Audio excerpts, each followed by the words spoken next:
if you really want to be the self-sovereign individual, you need to be able to have self-custody of your asset. God forbid that, like, we're going to have another FTX, or something like that. And so if you have self-custody, you're kind of immune to those things.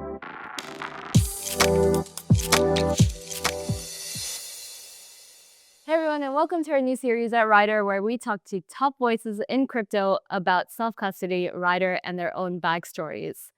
Today I have Jan from Xverse with us, and I like to start the series off with a quick intro and some background. And so if you could tell us a little bit about Xverse. Yeah, Xverse, we have been around for, I guess, 4.5 years or something like that. So it has been a while, but we're still like relatively smaller company or smallish company in a sense. But, we have always focused on the Bitcoin ecosystem. So the vision of the company has always been to bring more utility to the Bitcoin users, right? Because back in the days, and it's changing now, but, still like Bitcoin is not known for like having a lot of apps associated with Bitcoin or being able to do a lot of different things with your Bitcoin. It's usually just about buy your Bitcoin, put it on your hardware wallet, maybe here, Ryder, and don't touch it, right? And just like let it appreciate in value. And for that, obviously, that's a utility. I mean, we cannot debate that. Like, it's a huge utility. But obviously, as the Bitcoin economy grows, as there's more people that have Bitcoin, then they actually are starting, organically, they start to ask questions. Okay, what can I do? Like, can I get some yield on it? Yeah. Can I maybe like borrow against it? Can I borrow some stable coin against it? Or, maybe obviously, like, we even saw the craziness around like NFTs, like we have NFTs on Bitcoin. Like, it's actual assets that are on Bitcoin. It's not like links to IPFS pictures, and I know it used to be a meme that people make fun of, like Ethereum NFTs, that they're not even on chain. We can debate this, we can make fun of it. Like, I don't really care. But, again, it's pretty cool value proposition that you can say, hey, like this picture, this art, this thing is specifically directly stored on Bitcoin blockchain, which is like the mother chain of all chains. So, like we have all of these things. And obviously, let's say the NFTs, ordinals, and meme coins, it's cool, there are speculative cycles, and there is going to be thousands and tens of thousands and hundreds of thousands of people that will speculate on it and they will play around with it. But obviously, it's not maybe the thing that will scale to tens of millions of people, right? And so we need to start looking beyond that. Like, what else can we introduce, And so that was always like the mission of the company. How can we build great product that has very easy like user experience, UI, and really kind of introduce it to a lot more people. And also through the process, like, how can we get more people that maybe obviously know about Bitcoin, but they're on other chains now because they think like, okay, some DeFi is cooler there on Solana. How can we make it easy for them to come back to Bitcoin? And so again, like for us, that has been the mission. How can we bring more utility, and how can we introduce Bitcoin to more people and make it really easier for the crypto natives, but also for the masses? And so, we have a wallet. So we have a mobile wallet, we have desktop extension. We also have a couple other products like, Bitcoin asset trading terminal. We're now like figuring out how can we actually aggregate all of these options for like yield products and, potentially like how can we bring stable coins to Bitcoin and stuff like that. So that's kind of what we do. I think, I would really say that like we're a Bitcoin company first. And we're trying to scale the Bitcoin economy and just bring as much utility and as much new experiences to Bitcoin. I always love that, because for me personally, I like seeing, the Bitcoin blockchain being used, but a lot of Bitcoin Maxis hate it. They're totally against it. Yeah, I mean, it's fine. I mean, there's always going to be people like that. There's always going to be people that just love Bitcoin for what it is, store of value. They just want to hold it, never touch it, never do anything with it. And that's fine.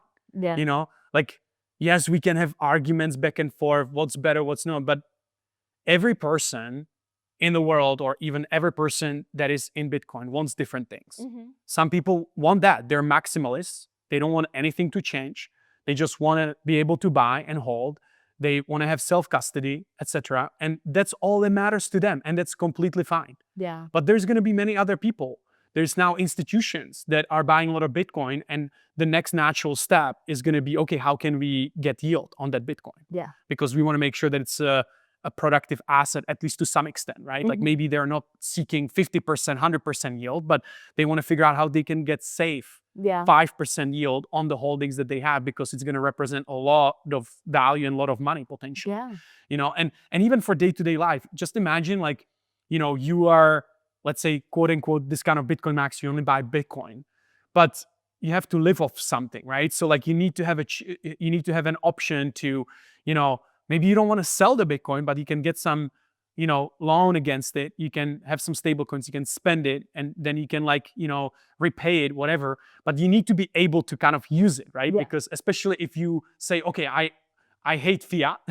I'm not gonna have any fiat. I'm gonna put everything into Bitcoin. But then, okay, how do you survive? Like, how do you live your life off of it? And so that ecosystem is growing. You know, it's being built. The infra, we're contributing to it, but it's not fully built out yet. There's a lot of different people, a lot of different teams that are building different pieces of that. But we have made significant amount of progress. I would say when we started about, let's say, 4.5, 5 years ago, there was literally just Lightning Network for payments and Bitcoin as a store of value. You know, there were some NFTs like on Counterparty, Rare Pepes and this, but like it was never something that like millions of people would be exposed to. And so there was not much before. But now it really accelerated, and we have so many new experiments, new L2s, layer 2s, different protocols, payment protocols. And yeah, hopefully we can get to the point where we have a functional kind of ecosystem that can serve any needs of any Bitcoiner. Awesome. And what about you? What's your background? Oh my God, my background. So I'm from Czech Republic, Okay. but I moved to Asia about 10 years ago. So I went first for university in China. I studied at Peking University. Oh, cool. And while I was there, I actually started my first business. It was an e-commerce business.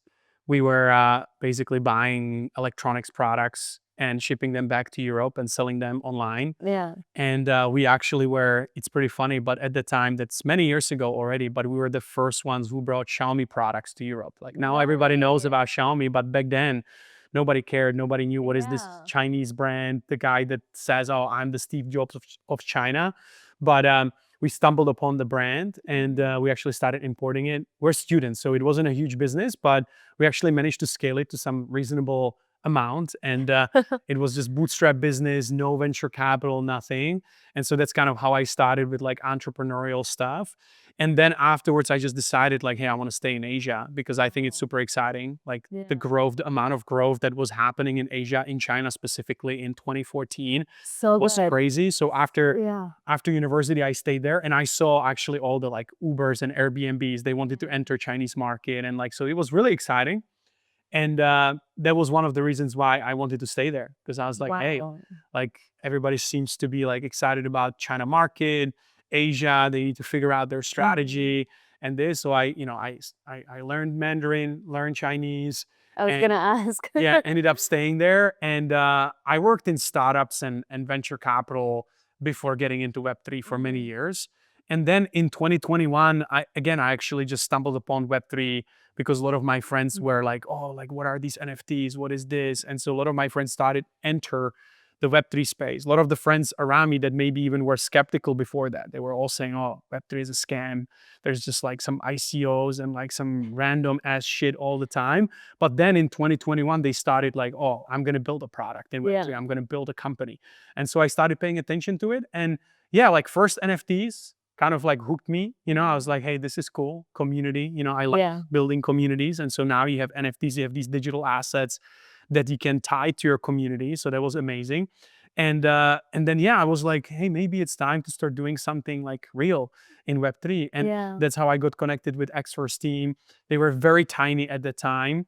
And I decided to join the company and grow it. So, cool. Focused on like go-to-market, business strategy, fundraising, and all of these things. And yeah, I've been with the team for about 4 years now. Okay. And, we're still pretty small company relatively to the other companies in the space because like Bitcoin is massive, but the Bitcoin kind of side ecosystem, the Bitcoin season 2, and that's still relatively small right now. So we're trying to grow it. We're trying to come up with some new products and some really cool things for like earning yield or like Bitcoin backed loans, Yeah. like some trading platforms and stuff like that, stable coins on Bitcoin. So we're playing around with those things and trying to build the best UI for it. What's your take on self-custody? I mean, of course, like I love self-custody. I mean, we are building self-custodial wallet as well. And I think it's really important, right? I think, exchanges and all of these different platforms, they have their place in the world, of course. Yeah. But if you really want to be the self-sovereign individual, you need to be able to have self-custody of your assets, right? Because only then, unless you fuck up, or unless maybe you are not using Ryder and you don't know how to recover the keys, then that can be a problem, obviously. But as long as like you're very diligent about it and like you educate yourself and you do everything properly, like you basically have the self-sovereignty, because nobody can really take away that Bitcoin away from you, and you're not really like I don't know, God forbid that like, we're going to have another FTX, or something like that. And so, if you have self-custody, you're kind of immune to those things, right? You're not immune to the price action that can follow some of these things that happen in our amazing industry. But, at the same time, like, like nobody can really take away that Bitcoin away from you. And I think that's important. Yeah. Yeah, 100% agreed. I've talked about this quite a bit today, but there are a lot of central authorities that we rely on to take care of our funds, banks and the government bodies. But as regulations change, and banks do have their own pitfalls. So personally, I do think that self-custody is equally important, for us as individuals. Where do you see self-custody in 5 years? I mean, I honestly speaking, I don't know. I think, what we're seeing, obviously, even with products like Ryder, like we need to make it easier for people, right? Because even though I love self-custody, I hate the fact that, let's say I have 5 different seed phrases and I have to write it down on a piece of paper or on a steel kind of like whatever, like Plate. thing. Yeah. And then I need to like, always think about it and like make sure that like nothing happens with it. And like, it's always like from time to time, you kind of like, I don't know, it just happens to me from time to time that I would just like have a nightmare, like, Yeah. oh shit, something happened and what do I do now, right? Yeah. And so, even though I love self-custody, it's pretty clear that the way we do it today is not scalable. It's really not, with seed phrases is not how we're gonna onboard like everybody. It's scary. It's pretty scary. It is scary. And I understand why people prefer centralized exchanges and places where you can just log in with your email. Yeah. And okay, if I forget my password, I can just reset it, right? And so, Yeah. I really hope that in the next 5 years, we're gonna be able to build more user-friendly experiences. I mean, we see it already, right? Like, I mean, obviously, you guys are pushing on the hardware side. We see it on, with like companies like Privy, right? Yeah. With like kind of the embedded wallets, and abstracting seed phrases altogether. It's really gaining traction. You see across like different e-commerce, industry or other industries. I just saw like Klarna is going to be working with Privy to like get every single user of Klarna, which is, let's say, a payment company, e-commerce company, access to stable coins or blockchain with, embedded wallets or like easy to use wallets, That's right? amazing. And so we already know that that's where we're going.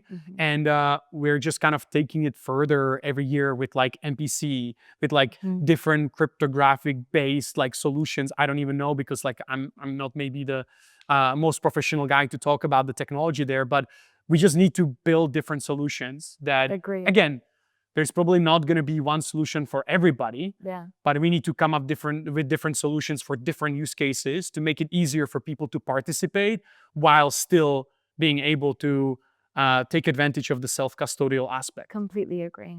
Completely agree. Well, you haven't tried the Ryder before. No, I have seen it. I have seen the prototype, but I haven't tried it yet. So How long ago did you see it? oh my God, it's probably like a year ago, year and a half ago. Okay. I saw one of the very first prototypes. I'm so curious what you're going to think of it. So Yeah. as you know, this has been 3 years in the making. I know. And we shipped 3 months ago. So the features are still rolling out, which is really exciting. But yeah, I'd love for you to do an unboxing and do it. try it out. Yeah, let's Here do you it. go. Let's do it. Let's do it. Oh, so how much is it, this one? It sells for $249. So Okay. we're in line with our competitors. Okay, it looks bigger than before. So that's the wireless charger. Oh, okay. Okay, that's funny. You're right. It's actually written here. So I you know, if I use my eyes better, then it wouldn't be so awkward. But it is what it is. Um, You're not the only one. So okay. something for our team to know. Okay. Well, it still looks bigger than before, as I remember it. But oh my God, come out. Okay. So I need this and I need this. The recovery tag. Do I need it to set it up? Yeah, you do. Okay. So nice. So let's see if I'm gonna be able to figure it out. Okay, I'm on camera Okay. right now. So this is a live user testing, guys. If I cannot figure it out, then either I'm stupid or you guys need to change it. And to be clear, he's left the instruction manuals in the box. Exactly. So we'll see how this goes. Okay. So. So you're gonna have to open the Ryder app, but the wallet will prompt you anyway. Okay. So, but it says like erase it. So I'm erasing it. Was the first thing. Said I need to erase it. Okay. So let's see. Okay. So Ryder app, and I need to get started, I guess. Set up new Ryder. Create a new one. Okay. So something went wrong. So if you look at the screen, it'll prompt you on where you need to place the Ryder as well. Okay. No, I think I just okay. I have the app, so this tells me to down. Okay. I don't want to erase it again. Yeah. Yeah, but I already have the scan it. Scan it on your phone. No, so say ready to scan on your phone. I have to scan it even though I already have the app? No, not the QR code. So open the app. Okay. Yeah, and then put There, yes. Yeah, there. And you place it on top, Okay. not at the bottom.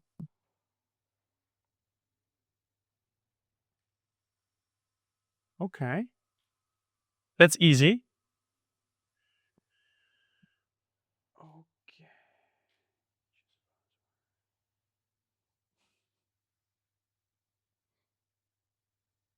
Okay.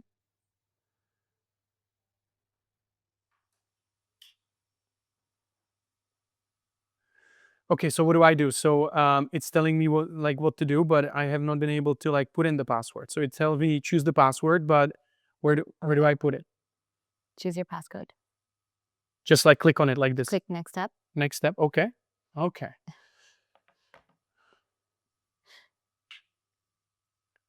Okay, I have some feedback for you guys. Okay.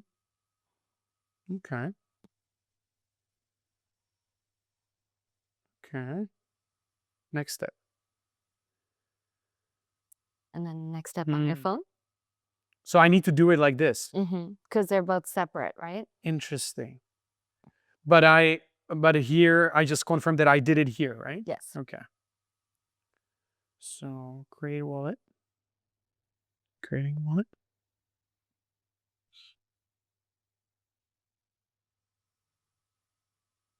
I like this. I like the light. Yeah. That's cool. Yeah, they interact with the chip. That's really dope.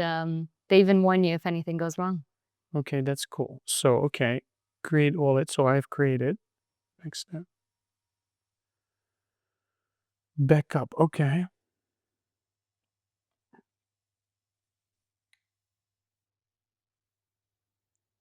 Okay. So this.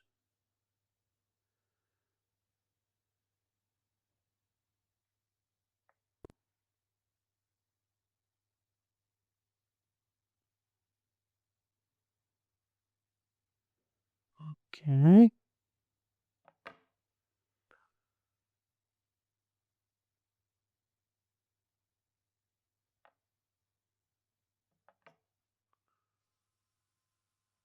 Done? That's it. Okay. You have your wallet. Yeah, access my wallet. Okay. And you're done. That's cool. Yeah. That's it. So really easy. Yeah. And if you want to still use a seed phrase, it still exists. but the backup of your wallet is broken up using Shimmer secret sharing. So 50% is on here, 50% is on your phone as you just backed up. If you don't want to store it on your phone, you can get 2 of these recovery tags, or if you lose everything, you can even set up recovery contacts. So for example, for my mom, me and my sisters are her recovery contacts. So in case she loses her wallet, her backup, her phone, then we can always help her restore her crypto. That's cool. And where do I, so you said the seed phrase, if I want to use it, so You where can is find it on your Ryder wallet. Okay, so it's not in the app. No, it's Okay. in your wallet. Yeah. So if you slide all the way through. Settings? Mm-hmm. Oh, reveal. Okay, I see. Okay. And then if you follow the instructions, it'll guide you. There's a little step where you have to touch the dots to reveal your seed phrase just to make sure it's not an accident. Got it. Yeah. Okay, and so what can I do here? Because I see like a lot of the things will probably be in the app, right? Like the assets and stuff, but I will not be able to see assets on the device. So this device sits offline, 100% offline, no Bluetooth, no Wi-Fi, no nothing. The way it works though is you need the wallet in order to approve any transaction. So for example, when you're sending crypto out of your Ryder One, you're going to have to use the app, but then it will ask you to confirm by tapping your wallet onto your phone, like you did during the setup. But this I don't need. That's just recovery. Yes. Okay. Exactly. No, it's cool. Yeah. Okay. And what's fun is that you can have as many of these and plant them all over the world if you want, or just keep the one. And the wireless charger can even charge your AirPods. That's cool. Yeah. Okay. Yeah. Nice. I mean, I like the design. I mean, to be honest, who built it? You build it? No, I mean, but the app. The app, oh, we have an amazing designer. Okay, nice. No, it's really cool. I really like it. I really like it. It's super. I don't know. I just like the colors and everything. I think it's really refreshing. Very simple. I like it. I would just say that like was a little bit confusing that like I need to click always on both devices. Maybe a little bit more explanation there. Because like first I started just clicking on it, nothing happened here. And like I need to re-click it. I need to like confirm, oh, I've already done that. So maybe a little bit confusion there for the setup, but obviously I didn't even read the manual. So maybe that's the problem. I just did it kind of like from the top of my head. But no, everything else is great.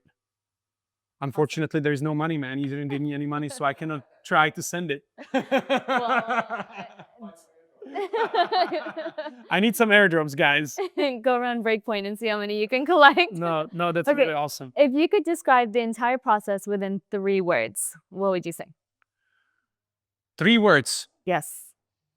No, it's, I mean, first, it's, I mean, it's easy, but at the same time, like I would like to see a little bit more explanation there, maybe the guidance in there, because I mean, most of the people don't read manuals, so let's be honest about it, you know?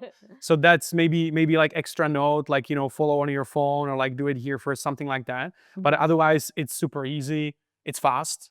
I mean, it's much faster than setting up my ledger. Like, you know, when I set up my ledger, you know, it's like I need to write down all the seed phrases and everything. I need to make sure that I don't put it in a wrong space, whatever. So, you know, this was actually much easier and much more smooth, and it's super fast. So awesome. Well, I hope that you enjoy your new Ryder One. You know, it's great. And I like it. I hope that you can start collecting your airdrops at Breakpoint.